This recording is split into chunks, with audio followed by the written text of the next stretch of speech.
గౌరవనీయులైన మండిపల్లి రాంప్రసాద్ రెడ్డి గారికి, అలాగే కూటమి ప్రభుత్వంకి, safety driver association south India Andhra Pradesh, అయ్యా మా డ్రైవర్ల పైన రాను చాలా ఘోరంగా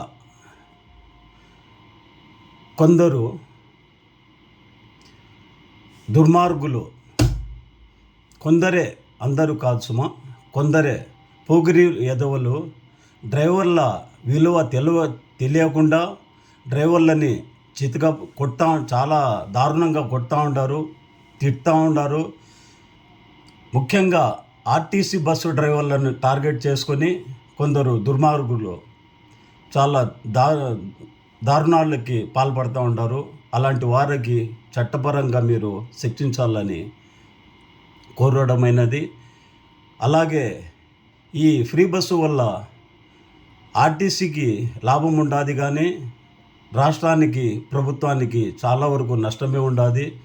మరి ఆలోచించి మీరు ఎక్స్ప్రెస్ బస్సులైనా తగ్గించి ట్యాక్సీ డ్రైవర్లు, ఆటో డ్రైవర్లు, ఈ మ్యాక్సీ క్యాబ్ డ్రైవర్ల గురించి కూడా ప్రభుత్వం ఆలోచించాల్సిందిగా కోరడమైనది.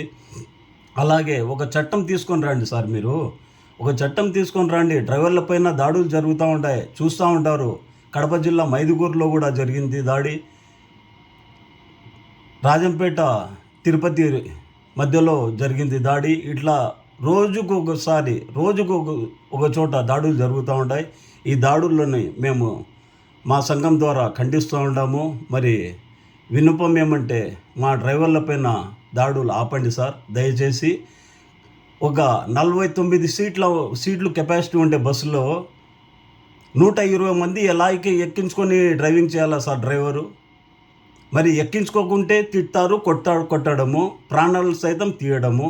ఇది ఎంతవరకు ఇది సమంజసం సార్? ఇది ఈ కార్లలో అయితే 7 సీట్ కెపాసిటీ ఉండే బండ్లో అయితే 8 మంది 9 మంది, ఇద్దరు ఎక్కువ అయితే కేసులు రాస్తా అంటారు, లైసెన్స్ క్యాన్సిల్ చేస్తా, బండి సీజ్ చేస్తూ అంటారు. మరి ఆర్టీసీ బస్సులో ఇంతమంది ఎక్కిస్తూ ఉంటారు కదా సార్ మీ ప్రభుత్వము.